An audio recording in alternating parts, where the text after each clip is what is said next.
हाँ जी, वैसे तो ऐसा माना जाता है कि पेपर के बाद पेपर का इन डिटेल डिस्कशन करना सही नहीं होता अगले आने वाले पेपर्स के लिए, लेकिन काफी सारे बच्चे ऐसा कह रहे हैं कि सर सिर्फ एमसीक्यू सॉल्व करा दीजिए, एमसीक्यू से हमें थोड़ी श्योरिटी हो जाती है कि हाँ हमारे इतने नंबर के तो एटलीस्ट ठीक हो गए हैं और अकाउंट्स में ठीक ठाक एमसीक्यू आए थे। तो बच्चों की रिक्वेस्ट पे मैं यहाँ पर आपको जो अकाउंट्स के पेपर के एमसीक्यू है वो 110% बिल्कुल करेक्ट होंगे, जो मैं आपको आंसर्स बताऊंगा और जहां एक्सप्लेनेशन लगी वो मैं एक्सप्लेनेशन भी बताऊंगा आपको अकाउंट्स के पेपर के लिए। तो अगर आपने अभी तक टेक्स्ट से रिलेटेड वीडियोस नहीं देखी है तो पक्का पक्का जाके देखिएगा।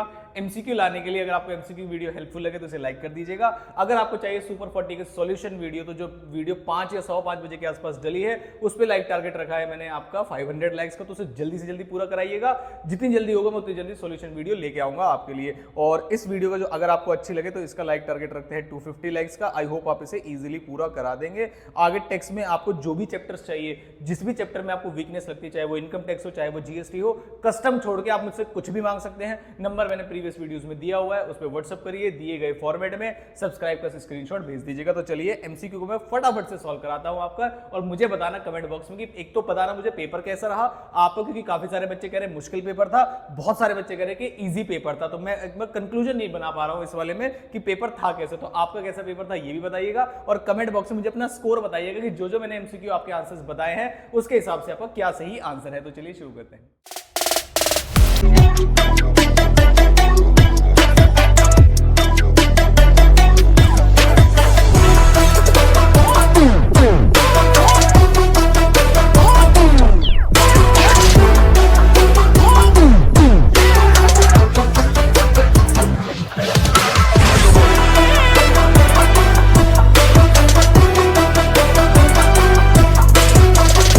तो ये रहा मेरे हाथ में अकाउंट्स का पेपर, क्वेश्चन पेपर। तो फटाफट से मैं सॉल्व कराता हूं सेक्शन ए वाले पार्ट को। आप अपने आंसर के स्कोर मुझे फटाफट से बताइएगा कि आपका क्या आंसर रहा। उसने कहा choose the correct equation, owners equity is equal to assets plus liabilities, owners equity plus outside liability is equal to total assets. तो जो बच्चे ने आंसर लगाया है ये वाला, ये बिल्कुल सही आंसर है। Owners equity is equal to outside liability, ये इसका सही आंसर होगा। Plus outside liability is equal to total asset, मतलब अकाउंटिंग इक्वेशन पूछी थी आपसे। Next, cash in hand may have, cash in hand का क्या आंसर हो सकता है, मतलब क्या बैलेंस हो सकता है। तो बच्चे ने लगाया डेबिट और क्रेडिट बैलेंस, तो मेरे हिसाब से उसका ये आंसर गलत है, क्योंकि आंसर होना चाहिए सिर्फ और कैश इन हैंड का आपका डेबिट बैलेंस ही हो सकता है। तो इस वाले क्वेश्चन में ए वाला जो इस बच्चे का क्वेश्चन पेपर है उसमें ये वाला सही है, सेकंड गलत है। फंडामेंटल अकाउंटिंग एग्जम्पशंस आर, कौन कौन सी होती है, गोइंग कंसर्न, कंसिस्टेंसी और अक्रूवल। तो मतलब इस वाले पार्ट का भी थर्ड वाले जो एमसीक्यू है उसका ए आंसर बिल्कुल सही है। Next, choose the correct statement, correct statement बतानी है आपको। Errors of principle do not affect the agreement of trial balance, मतलब जो ट्रायल बैलेंस है उसकी मैचिंग में टोटल में कोई एरर नहीं आता, प्रिंसिपल एरर में कंपनसेटिंग में आता है, ये आपको पता होगा। तो ए आंसर होना चाहिए था। बच्चे ने लगाया C, one sided errors does not affect the trial balance, जो कि बिल्कुल गलत आंसर है। वन साइडेड तो ट्रायल बैलेंस को अफेक्ट करते हैं। नेक्स्ट आता है कैलकुलेशन ऑफ सेल्स। मुझे ऐसा लगता है इस क्वेश्चन में बच्चे काफी ज्यादा कंफ्यूज रहे होंगे अगर गलत रास्ता अपना लिया है। क्वेश्चन में बस आपसे पूछा है सेल्स और दो फिगर आपको दी हुई है, कॉस्ट ऑफ गुड सोल्ड पता है आपको और ग्रॉस प्रॉफिट पता है। जब सेल्स में से cost of good sold minus करते हैं, मतलब अगर मैं यहाँ पे बता दूं आपको थोड़ा जल्दी से, अगर सेल्स में से माइनस करते हैं ग्रॉस प्रॉफिट तो आ जाता है आपका, सॉरी सीओजीएस, एक ही बात है वैसे तो, COGS, तो आ जाता है आपका ग्रॉस प्रॉफिट। तो अगर मुझे सेल्स निकालनी है तो मैं क्या करूंगा, ग्रॉस प्रॉफिट में COGS प्लस कर दूंगा तो सेल्स आ जाएगी। तो क्या मुझे ग्रॉस COGS पता है, यस। क्या मुझे ग्रॉस प्रॉफिट पता है, यस। तो प्लस कर देंगे और आपकी सेल्स आ जाएगी, और सेल्स है 31,500। आपने कोई और तरीका तो नहीं बनाया था, मुझे बताइएगा। नेक्स्ट, मिस्टर पी ने चेक इशू किया है 15,000 का मार्च में, out of which 10,000 only were presented for payment on 31 March. इसका मतलब 5,000 का कुछ गड़बड़ लग रही है। While reconciling the balance as per cash book and balance as per passbook, how much would be added balance as per cash book to arrive at the balance as per passbook. तो क्या करेंगे, 5,000 add कर देंगे उसमें। Next, मतलब ये तो simple question था। Next, second hand car purchase की 2 लाख रुपए की, इनिशियल रिपेयर कॉस्ट ऑफ 50,000 की थी। इनिशियली रिपेयर कॉस्ट कितनी थी, 50,000 रुपए की, वो इसके अंदर ऐड नहीं की हुई है। तो मेरे हिसाब से ये 2.5 लाख की मशीनरी होनी चाहिए थी, मतलब ये 50,000 ऐड होने चाहिए थे। उसके बाद उसे 2 साल के बाद 1 लाख रुपए में बेच दिया है। If the depreciation is charge at the straight line WDV method से प्रॉफिट एंड लॉस बतानी है, तो मेरे हिसाब से 50,000 ऐड होगा। आप बताइए आपने क्या किया था। तो यहां पर अगर मैं 2 साल का डेप्रिसिएशन माइनस कर दूं, माइनस 20%, तो 2.5 लाख का जो 20% आएगा वो आएगा 50,000। तो पहले ईयर में जो डेप्रिसिएशन माइनस होगा वो आएगा 2,50,000 में आप फर्स्ट ईयर में माइनस करेंगे डेप्रिसिएशन 1 साल के बाद 50,000 का, और फिर अगले साल में फिर आप 2 लाख पे निकालेंगे 20% तो आएगा 40,000, तो 2 साल का आपने डेप्रिसिएशन निकाल दिया। तो यहाँ पर जो WDV return down value method आएगा, जो असेट की वैल्यू है, बैलेंस ब्रॉट डाउन वगैरह आप जो करते हैं, वो आने वाली है आपकी 1,60,000। अब 1,60,000 की असेट को आपने 1 लाख रुपए में बेच दिया, मतलब मेरे पास जो असेट है वो 1,60 की है लेकिन 1 लाख में गई, तो नुकसान हुआ मुझे, और नुकसान हुआ 60,000 रुपए का, जो कि इस बच्चे ने भी सही आंसर लगाया और मेरे हिसाब से ये सही आंसर है।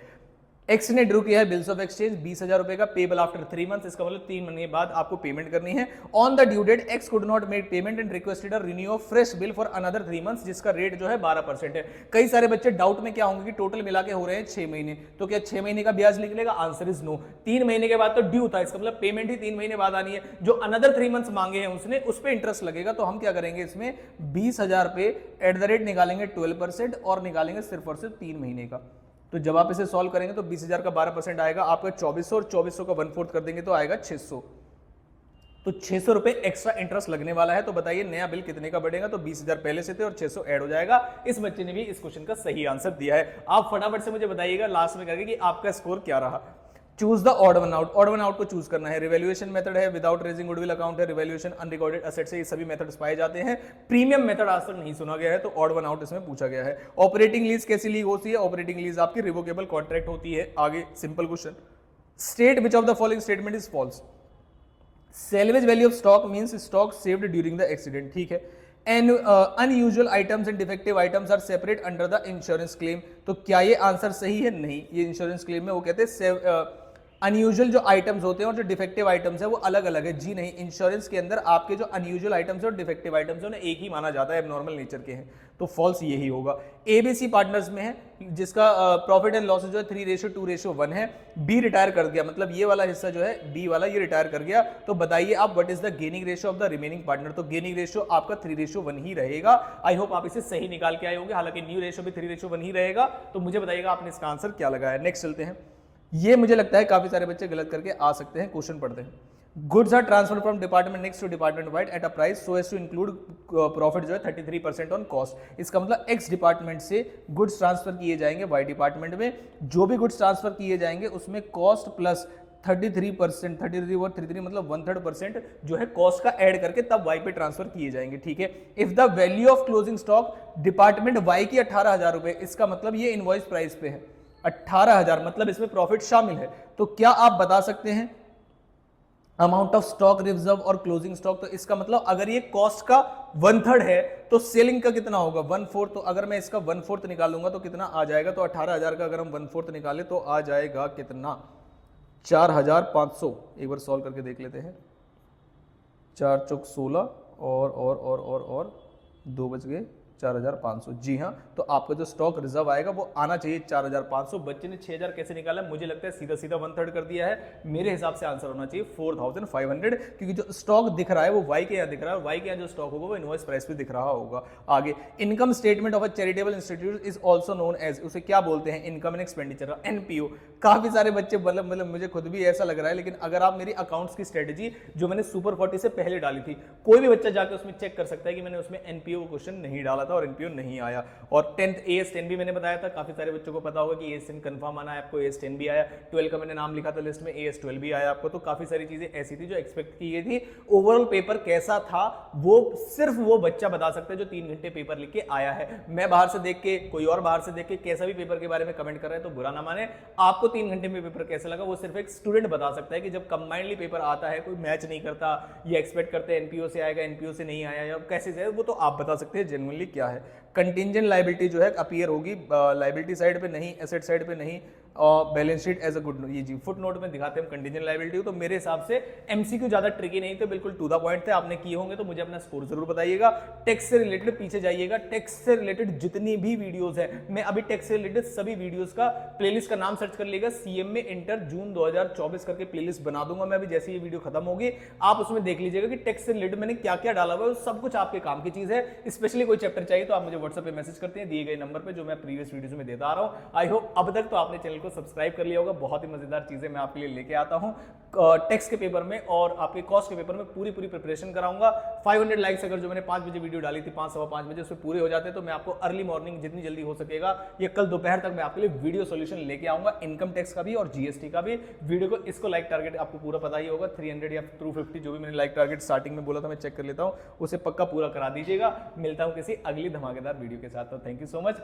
टैक्स की प्रिपरेशन करिए, अकाउंट्स का पेपर कैसा हो गया उसे साइड कर दीजिए। अब पूरा फोकस करते हैं कि टैक्स में एग्जामिशन कैसे लानी है।